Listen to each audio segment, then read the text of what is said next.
बच्चों, welcome back. हम कर रहे हैं अपना चैप्टर नंबर 4 और आज हम करेंगे लेक्चर नंबर 3 जिसमें हम बात करेंगे कि बॉन्ड एंगल क्या है, क्या पैरामीटर्स हैं एक बॉन्ड के, उसके लेंथ के बारे में, एंगल, एंथैल्पी, ऑर्डर, इन सब के बारे में बात करेंगे और we will be talking about the resonance structures. चलिए सबसे पहले हम देखते हैं बॉन्ड के पैरामीटर्स क्या क्या हैं। हम बात करेंगे बॉन्ड लेंथ के बारे में, then bond angle, bond energy. Energy के लिए हम एक और वर्ड यूज करते हैं बच्चों, that is enthalpy. And we will be talking about bond order. Bond length से शुरू करते हैं बच्चों। What is bond length? Bond length क्या है? The distance between the two atoms, combining atoms, और राइट फ्रॉम द न्यूक्लियाई। तो हम इसको कैसे डिफाइन कर सकते हैं? बॉन्ड लेंथ इज जब एक एटम, दो एटम मिलते हैं तो एक स्टेबल कंपाउंड बनाते हैं, इक्विलिब्रियम मेंटेन करते हैं। इक्विलिब्रियम मतलब balance, stability. So bond length is defined as the equilibrium distance between the nuclei of two bonded atoms in a molecule. Simple है। सो अगर हमें ड्रॉ करना हो, let us take H and hydrogen and chlorine. When these two atoms are going to combine, so this is the nucleus of hydrogen, this is the nucleus of chlorine. इन दोनों lines को जो join करेगा that is called as bond length. Right from the nucleus to the chlorine का nucleus तक जो line जाएगी उसे हम बोलेंगे बॉन्ड लेंथ। तो look at it, it looks like the ionic radius also, it look like atomic radius, it look like molecular radius and it look like the covalent radius. So इसी bond length को हम अलग अलग नाम से जानते हैं। अगर दो एटम्स मिलके एक कोवलेंट कंपाउंड बना रहे हैं, let us take methane. Methane का एक कार्बन है और एक हाइड्रोजन है। हम किसी एक एटम की बात कर रहे हैं हाइड्रोजन के, ऑल्दो इसके पास एक हाइड्रोजन, एक यहाँ एक और होगा। सो इन दोनों के सेंटर से अगर एक लाइन ड्रॉ कर दी जाए, so that will be called as bond length and it is the covalent radius also. तो कोवलेंट रेडियस में क्या कर रहे थे कि जब दो एटम एक साथ मिक्स हो जाते हैं तो इसको हमने कहा था ये एक डिस्टेंस है बिटवीन ए टू बी, और ए और बी के डिस्टेंस को 2 से डिवाइड कर दोगे तो आपको कोवलेंट रेडियस मिल जाएगा। This is something we discuss right in the initial part of the chapter, in chapter number 3। So यहाँ पे जब दो एटम्स के बीच में, दो डिफरेंट एटम्स के बीच में जो डिस्टेंस है right from the nucleus is called as bond length, but it has to be at the equilibrium distance right from the center also, and it should be a balanced compound. Next, let us look at bond angle.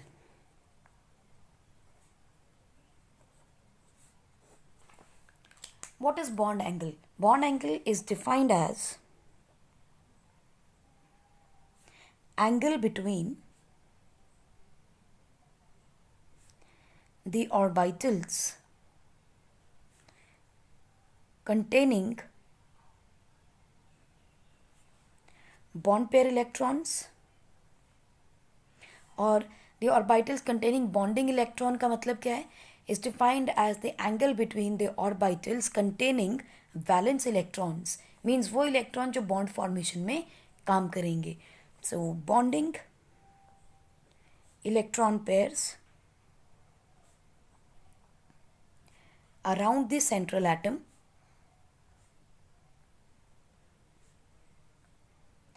in a molecule or in a chemical species. It can be an ion, it can be an atom, and it can be a molecule.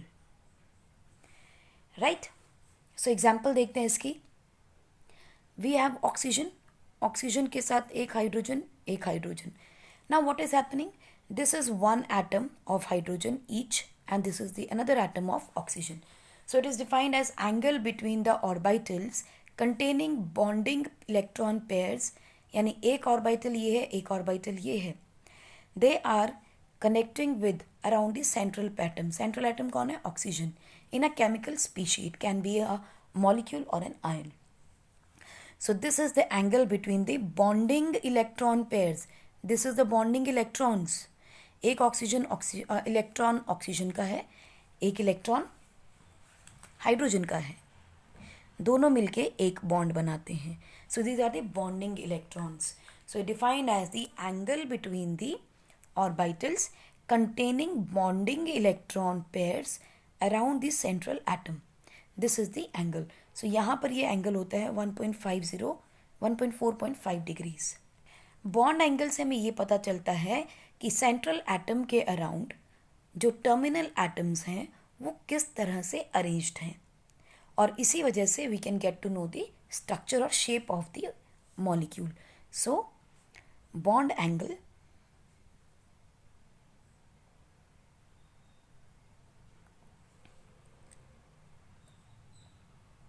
gives an idea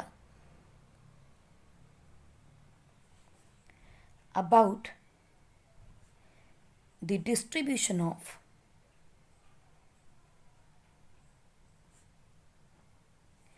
orbitals around central atom, and also helps in determine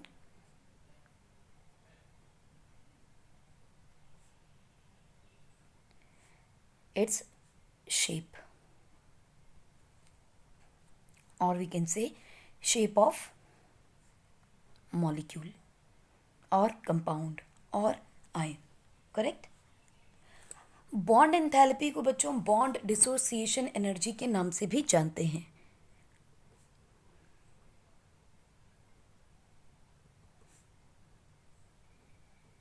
माने amount of energy required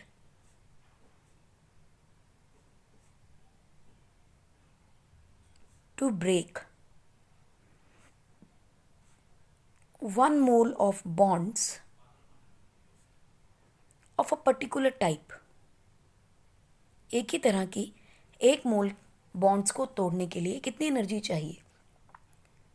between 2 atoms in a gaseous state. So amount of the energy required to break 1 mole of bonds of a particular type between 2 atoms in a gaseous state is called bond energy. इसकी SI unit क्या है? It is kilojoule per मोल. क्योंकि amount of the energy पर मोल की बात कर रहे हैं तो kilojoule per mole. For example, अगर हाइड्रोजन का एक मॉलिक्यूल है तो हाइड्रोजन हाइड्रोजन से जुड़ा हुआ है, there is one single bond. So amount of energy required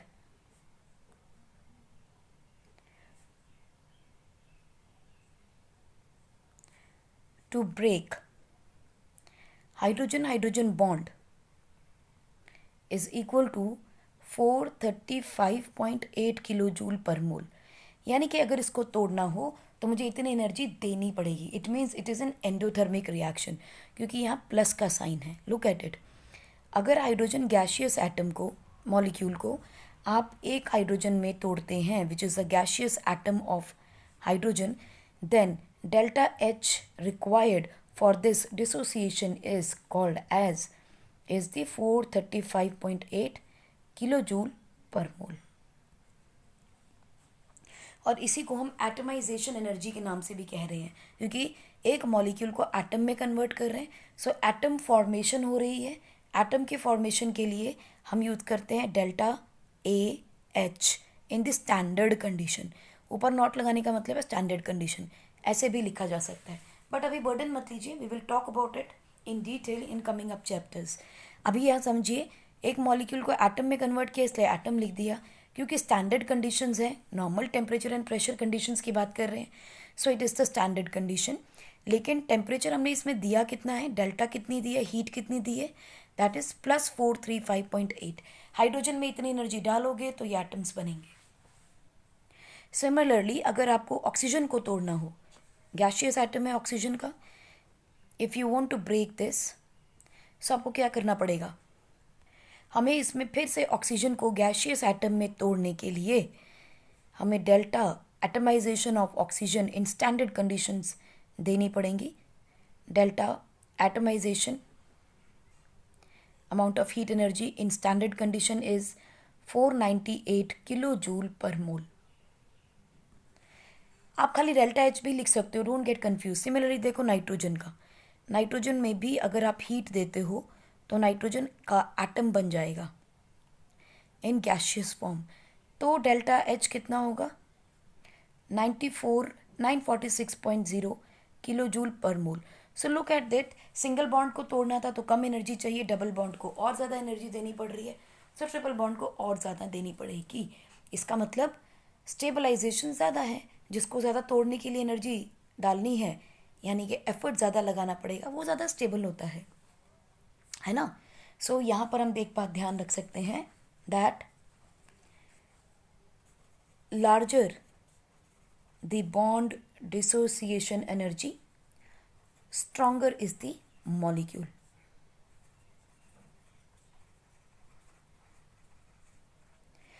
और दूसरी चीज़ आप यहाँ पे एक और चीज़ ध्यान रख सकते हैं, that is bond dissociation energy is directly proportional to stability of the molecule, or you can say strength of the molecule. ये तो हम बात कर रहे हैं जब दोनों के दोनों एटम्स सेम हैं। व्हाट अबाउट द मॉलिक्यूल्स जिसमें डायटॉमिक होते हैं, यानी डायटॉमिक और polyatomic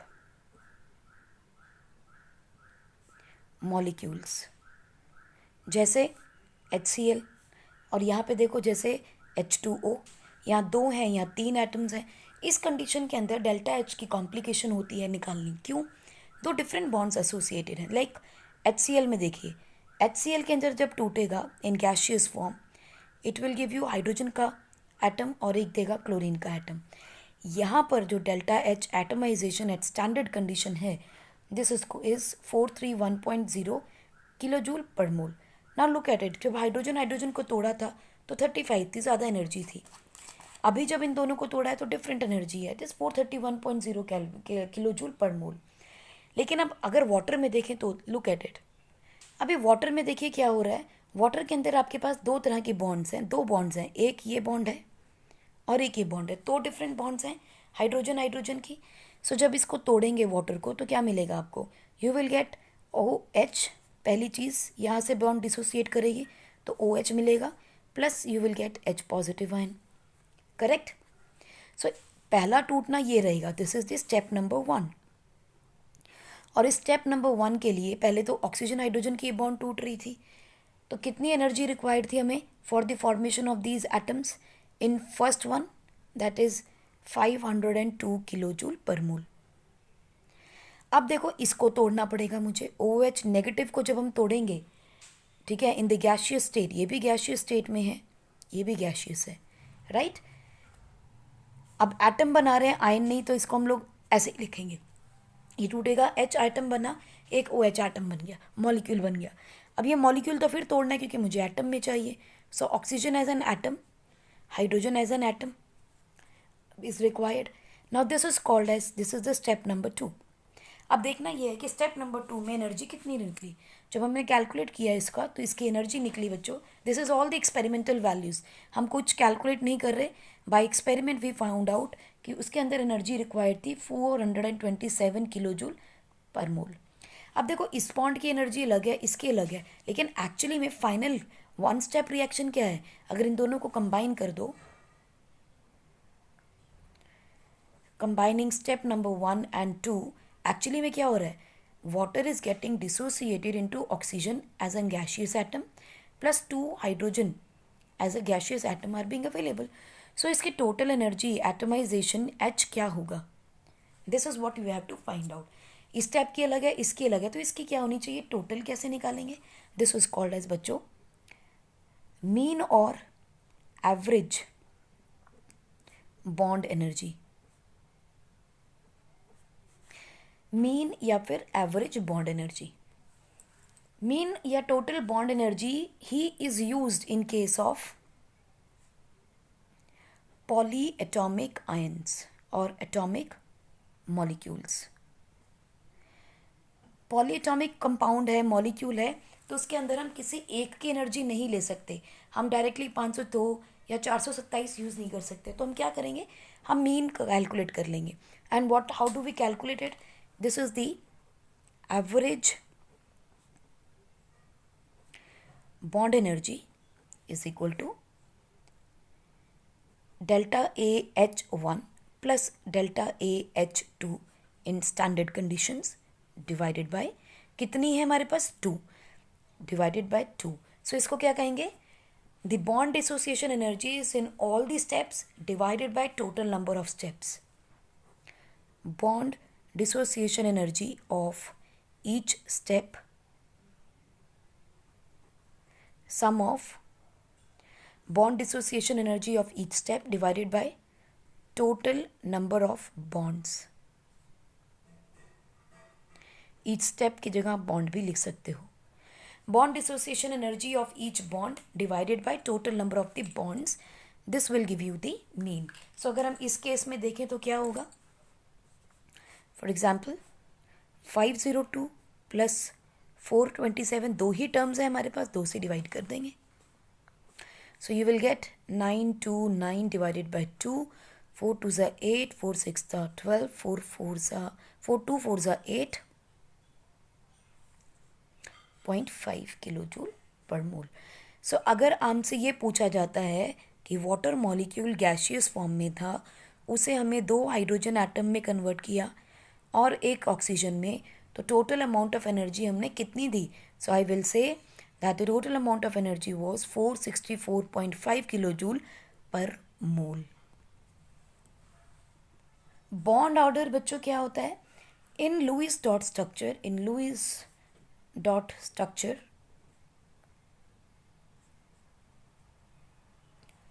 total number of covalent bonds gives us bond order. Total number of the covalent bonds between atoms in a molecule gives the bond order. For example, अगर हम methane की बात करें, what is the bond order? Since each atom is going to have one single bond, so the bond order is 1. So look at it. If we have oxygen, what is the bond order? O. So it is a bond order is 2. If we look at nitrogen, N triple bond N, so the bond order is 3. अभी हम इसको छोड़ते हैं because organic का bond order निकालना थोड़ा अलग होगा. We will not take the example of methane over here, just leave it. अभी सिंपल बॉन्ड ऑर्डर समझ लीजिए. हाइड्रोजन के बीच में देखो कितनी बॉन्ड्स बनती हैं? Only 1. So it is the bond order is 1. So in Lewis dot structure, total number of the covalent bonds formed between two atoms in a molecule, specifically 2 atoms में. So अगर हम hydrogen का देखें तो 1 order है, O2 का 2 order है, nitrogen का 3 ऑर्डर है. हम यहाँ एक और चीज़ समझ सकते हैं बच्चों. Let us just draw an bond diagram. This is the potential energy, upward positive जाएगी, ठीक है.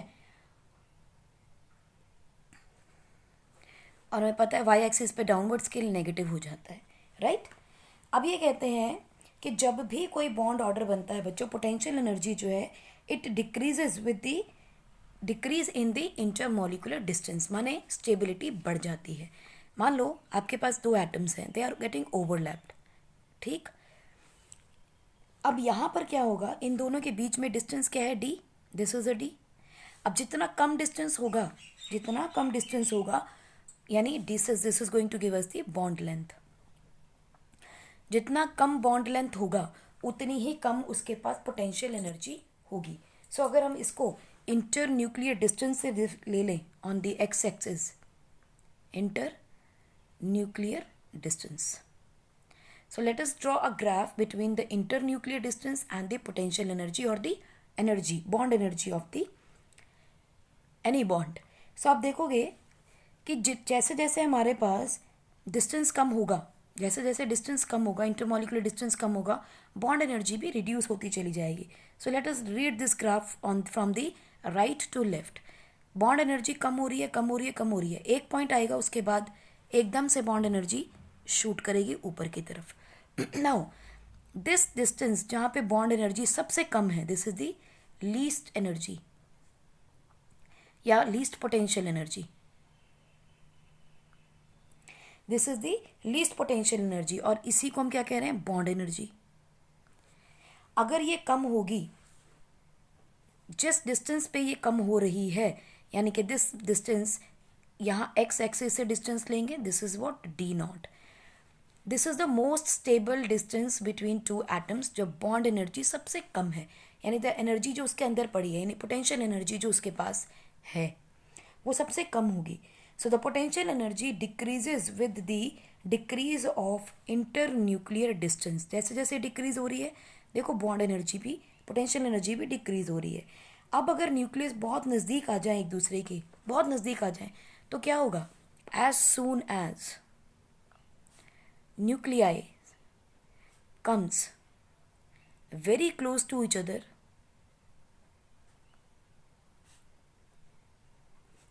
there is very close to each other, repulsion will increase, repulsion increases, so potential energy also increases। अब देखो ना, दो चीज़ें दूर थी, उनमें अट्रैक्शन थी, दोनों एक दूसरे के पास आए पास आए पास आए पास आए, एक डिस्टेंस था कि जिस पे बहुत अच्छा रिलेशनशिप था, स्टेबल थे, और नज़दीक आए तो झगड़े शुरू हो गए, अचानक से हीट पैदा होनी शुरू होगी, एनर्जी इंक्रीज होनी शुरू हो गई। ठीक है, so this is the point, जब उनके पास मैक्सिमम नज़दीक है, सबसे नज़दीक हो सकते हैं तब, जब ये वो डिस्टेंस है जब न्यूक्लियाई आपस में क्लोजेस्ट भी हैं, स्टेबल भी हैं। So this distance is very important, और यही वो स्टेबिलिटी हमें बताता है, bond length. So the point of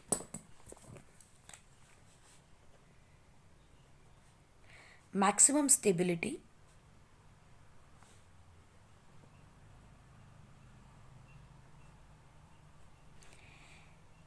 with least energy. So this is the point of maximum stability with least energy. हमारे लिए ज़रूरी है कि कोई भी बॉन्ड के पास अपने पास सेव्ड एनर्जी जो है, उसकी पोटेंशियल एनर्जी जो है, I would say this is the potential energy rather than saying the bond energy. So this is the potential energy of the bond, जो कि सबसे कम होनी चाहिए, और इस डिस्टेंस पे अगर ये कम है तो this is the most stable bond length. So हम यहाँ क्या पॉइंट लिख सकते हैं, at d naught the force of attraction is maximum between the atoms and is equal to the force of repulsion between the atoms। इसका मतलब ये कौन सी स्टेट है बच्चों, इक्विलिब्रियम। हम इसी इक्विलिब्रियम की बात कर रहे थे। यहाँ पर एक इक्विलिब्रियम है, कितनी फोर्स ऑफ अट्रैक्शन है उतनी ही रिपल्शन है, तो एटम अब बिल्कुल स्टेबल हो गया है। So potential energy is minimum. So at equilibrium, one thing, force of attraction is equal to force of repulsion between the atoms, and second thing, the potential energy is minimum। so before we move on, एक बार फिर देख लेते हैं average bond energy क्या है बच्चों, bond dissociation energy of each bond. इसको ऐसे भी लिख सकते हो आप, that bond energy 1 plus bond energy 2 divided by 2, हम ये भी लिख सकते हैं, और total number of the bonds. एक चीज़ बॉन्ड लेंथ में भी आप डालिएगा बच्चों, कि बॉन्ड लेंथ कैसे हमें हेल्प करता है स्टेबिलिटी चेक करने में। जितनी ज़्यादा ओवरलैपिंग होगी आपके ऑर्बिटल्स में, उतनी छोटी बॉन्ड लेंथ होगी, और जितनी ज़्यादा ओवरलैपिंग होगी उतनी स्ट्रॉन्ग बॉन्ड बनती है। So extent of overlapping is directly proportional to stability, and also we can say that overlapping is inversely proportional to bond length।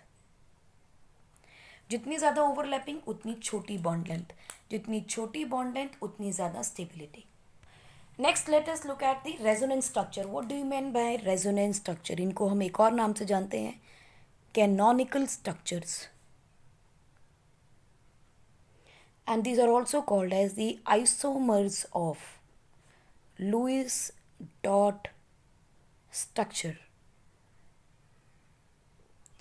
Right. ये जितने भी रेजोनेंस स्ट्रक्चर्स होते हैं बच्चों, they have the same amount of energy, यानी the structures with similar energy, position of nuclei,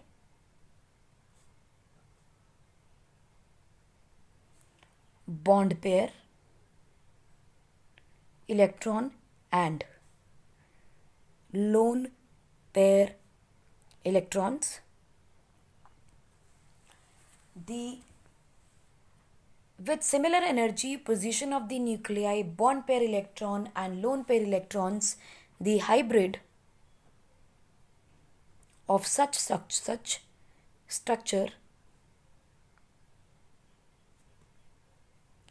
the hybrid of such structure gives a stable molecular structure accurately. मतलब ये है कि रेजोनेंस स्ट्रक्चर हमें ये बताता है कि मोस्ट स्टेबल स्ट्रक्चर क्या होगा. So basically it gives a more stable structure accurately. Stable molecular structure find out करना है अगर, तो हमें रेजोनेंस स्ट्रक्चर समझना पड़ेगा. एग्जाम्पल देखते हैं बच्चों ओजोन का. ओजोन के केस में देखो हमारे पास क्या आता है. अगर हम इसका लुईस डॉट स्ट्रक्चर देखें, लुईस डॉट, बार बार इतना लंबा नहीं लिखेंगे, let us find out a nickname for it. LDS कर लेते हैं, है ना. सो ओजोन का लुईस डॉट स्ट्रक्चर अगर हम देखें तो total number of electron participating कितने होंगे, 6 × 3. There is no negative charge, there is no positive charge. So it is 18 + 0 - 0. 18 electrons आ गए. Now how many bond pair electrons do we have. Ozone के लिए ऑक्सीजन एक ऑक्सीजन, एक oxygen, तो at least 2 bonds तो बनेंगी. So 2 × 4 2, 4 electrons. How many lone pair electrons do we have? 14 electrons. So 1 2 3 4 5 6, 1 2 3 4 5 6, 12 हो गए and 2 lone pair over here. So total 14 electrons हो गए. Now अब हमें पता है लोन पेयर या तो लोन पेयर की तरह रहेंगे या फिर डबल और ट्रिपल बॉन्ड बनाएंगे, करेक्ट. तो चलिए किसी एक ऑक्सीजन की तो वैलेंसी पूरी कर ही दें हम लोग कम से कम. सो हम क्या कर सकते हैं, take these 2 electrons and form a double bond. So you will write 1 2 3 4 double bond oxygen, double bond, single bond, double bond and these lone pairs on the oxygen. एक तो ये बन सकता है. अरे ये भी तो कर सकते थे कि हम इनको ले लें. तो चलिए हम अगली बार स्टेप में क्या करते हैं, कैनोनिकल स्ट्रक्चर में हम इस डबल बॉन्ड की जगह इस पे बना लेते हैं, सेकंड वाले पे. इसके पास रहने देते हैं, इससे नहीं लेते, तो हम क्या करेंगे, यहाँ बना लेंगे. सो बेसिकली डबल बॉन्ड को शिफ्ट कर रहे हैं एक डायरेक्शन से दूसरी डायरेक्शन में. और ये जो डबल एरो है it shows the resonance relationship और द रेजोनेंस स्ट्रक्चर. सो एक रेजोनेंस स्ट्रक्चर ये हो गया,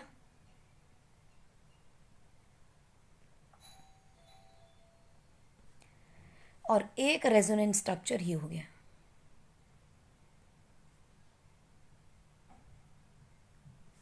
नंबर 2, राइट. अब हो क्या रहा है, डबल हेडेड एरो है. रेजोनेंस स्ट्रक्चर दिखाने के लिए हम क्या यूज करते हैं, डबल हेडेड एरो.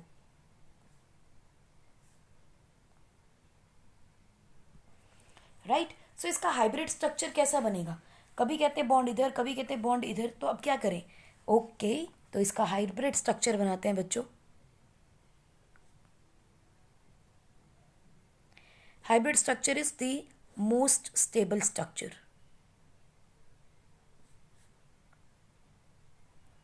तो हम क्या करेंगे, ओजोन का मोस्ट स्टेबल स्ट्रक्चर बनाते हैं. ओ से क्या, ये एक ऑक्सीजन यहाँ, एक ऑक्सीजन यहाँ. अब देखिए जो सेकेंड बॉन्ड बननी है that will be a dotted और अ डैश बॉन्ड. डैश का मतलब ये हो जाता है that this bond is going to move either on the first, let us mark the hydrogen, oxygen also. 3 oxygen है. सेकेंड ऑक्सीजन क्या है, सेंट्रल एटम. ये वाला जो बॉन्ड है, यानी कि डॉटेड बॉन्ड का मतलब है, डॉटेड बॉन्ड कभी फर्स्ट और सेकंड के बीच में आएगी तो कभी सेकंड और थर्ड के. It is a dynamic bond, right. So this is called as hybrid structure. और हाइब्रिड स्ट्रक्चर का मतलब होता है least energy, least potential energy than any resonant structures. So bond energy क्या हो जाएगी इसकी एवरेज. यहाँ पर अगर बॉन्ड एनर्जी हम कैलकुलेट करेंगे तो क्या करेंगे, बॉन्ड एनर्जी निकालने के लिए हम कहेंगे ओ डबल बॉन्ड ओ की एनर्जी लेट अस से डेल्टा H1 और ओ सिंगल बॉन्ड की एनर्जी लेट अस से डेल्टा H2. सो ओजोन की कैसे निकालेंगे हम लोग, delta H1 plus delta H2 divided by 2, क्योंकि कितने हमारे पास नंबर ऑफ बॉन्ड्स देख रहे हैं हम, एक इसका और एक इसकी बात कर रहे हैं. So there will be 2 bonds. So 2 resonant structures में आप ओजोन की एवरेज बॉन्ड एनर्जी निकाल लेंगे. अब देखो क्योंकि the bond this dotted lines, आप कह सकते हो यहाँ पे that dotted bond means electrons are dynamic. झूले की तरह है, कभी इसके पास पहुंचेंगे तो कभी इसके पास पहुंच जाएंगे. So no canonical structures, no canonical structure has real existence. So जब हम कंपाउंड बनाएंगे ऑक्सीजन का, ओजोन का, तो we will form it like this. This is going to be the canonical structure. Lewis dot structure most stable ये बनेगा with 2 bonds here, 2 over here, and it is not going to have any lone pair, right, क्योंकि इसका lone pair तो हमने bond बनाने में लगा दिया. So now look at it, इसका ऑक्टेट पूरा है 1 2 3 4, इसका भी ऑक्टेट पूरा है, इसका भी ऑक्टेट पूरा है, correct. So this is the most stable. There is no equilibrium between the canonical forms and molecules have a single hybrid structure. मतलब हर एक मॉलिक्यूल का के एक ही स्ट्रक्चर आपको स्टेबल मिलेगा. हर मॉलिक्यूल का एक ही स्टेबल स्ट्रक्चर मिलेगा, चाहे कितने भी कैनोनिकल फॉर्म्स हों. All molecules have one and only one stable hybrid structure irrespective of various canonical forms. कितनी मर्जी हो, लेकिन हाइब्रिड का मेजर स्ट्रक्चर एक ही बनने वाला है. So coming back to the definition, यहाँ पे हम ऐड करेंगे अब that a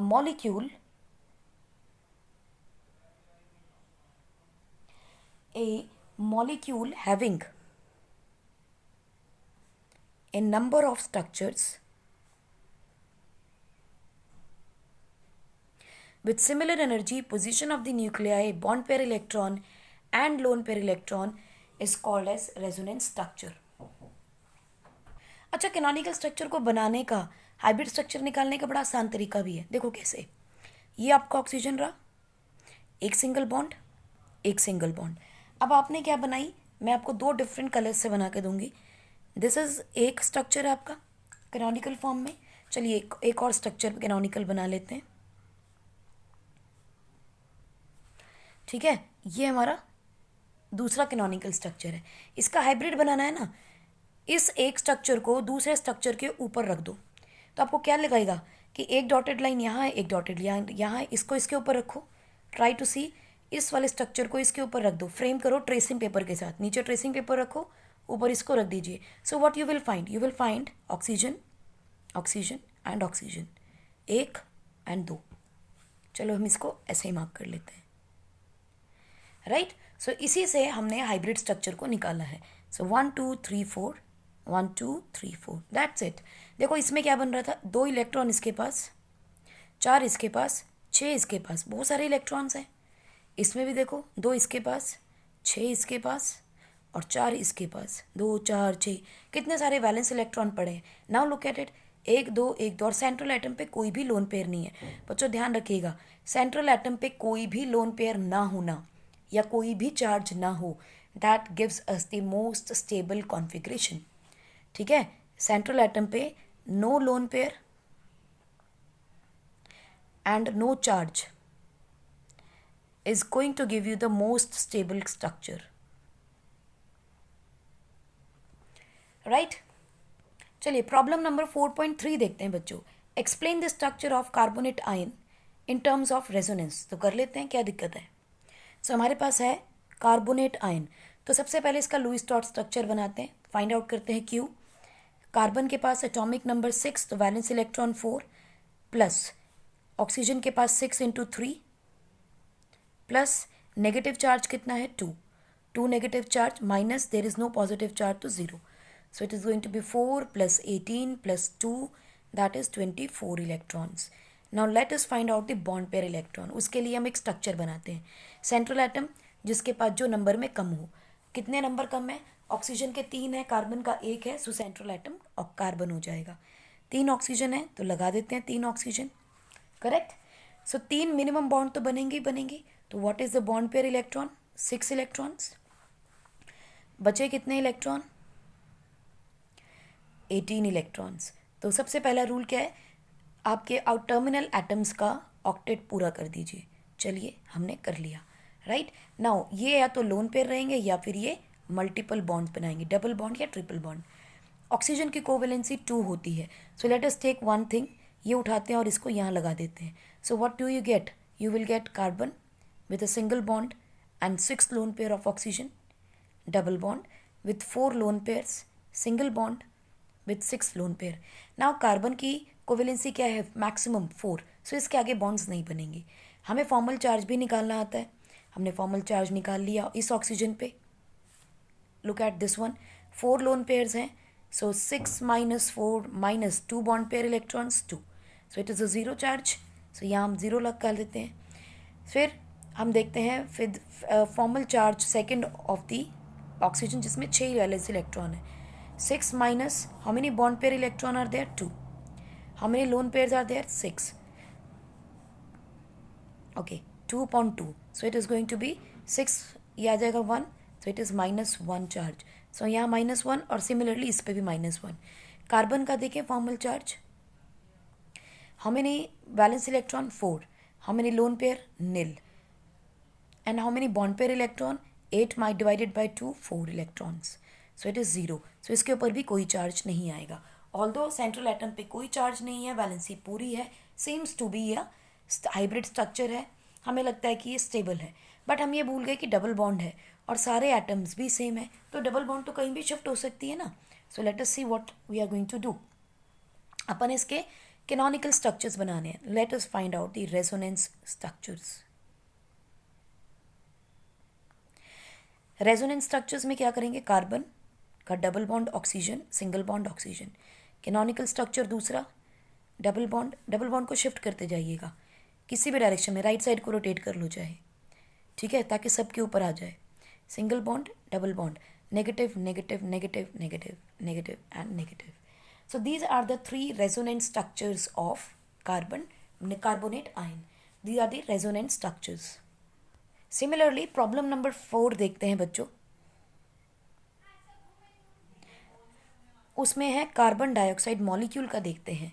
again Q is equal to 4 + 6 × 2 + 0 - 0, 4 + 12 that is 16 electrons. Bond pair electrons, पहले स्ट्रक्चर बनाते हैं। कार्बन, 2 ऑक्सीजन है, चलिए एक ऑक्सीजन यहाँ एक यहाँ, तो मिनिमम 2 बॉन्ड्स तो बनेंगी। So it is 4 electrons. Lone pair कितने बचे? 12।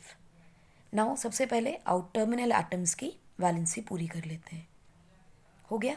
Now look at the covalencies. Oxygen की कोवेलेंसी मैक्सिमम 2, कार्बन की 4, so it is quite possible कि हम क्या करेंगे, यहाँ से इलेक्ट्रॉन उठाएंगे, एक डबल बॉन्ड बना देंगे, ये भी उठाएंगे, इसके भी बना देंगे।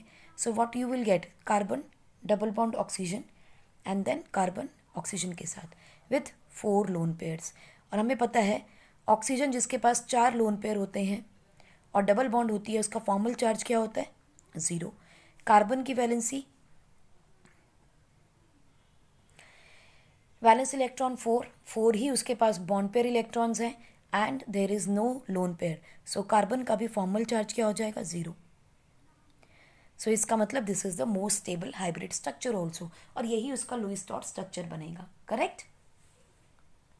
पर अगर हमें कैनोनिकल स्ट्रक्चर्स दिखाने पड़ जाए तो हम क्या करेंगे बच्चों? ये था हमारे पास एक सिंगल बॉन्ड विद 6 इलेक्ट्रॉन्स। अब क्या है कि ये इलेक्ट्रॉन उठ के डबल बॉन्ड यहाँ बना रहा है, करेक्ट। ये भी तो हो सकता था कि दूसरा भी इसके ऊपर डबल बॉन्ड बनाते, तब भी तो वैलेंसी पूरी हो रही थी, करेक्ट? ये भी तो पॉसिबल है। सो हम इसको क्या बोलेंगे, this is the dotted line. Similarly हम इस ऑक्सीजन के साथ भी बना सकते थे, तो कैनोनिकल बॉन्ड्स क्या बनेंगी? दूसरा स्ट्रक्चर हमारे पास क्या बन सकता है?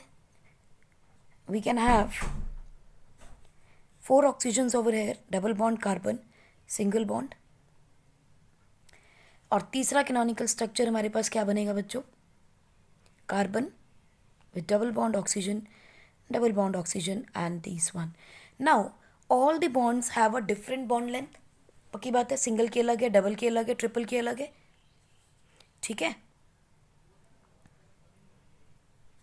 डबल की अलग, सिंगल की अलग, ट्रिपल की अलग होती है।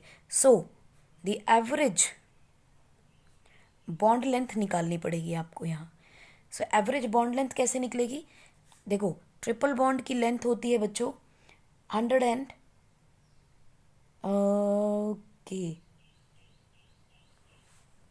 10 picometer. This is for triple bond. Double bond की होती है बच्चों 121। So we are going to take an average of these two. हमें मिलेगी 115 picometer is the normal, is the average bond length of carbon dioxide molecule between carbon and oxygen. Okay, ये दोनों तो similar ही हो गई, so we just need to correct it. Let us say this is a triple bond, फिर हमें यहाँ देना पड़ेगा single bond, and these are the triple bonds, right?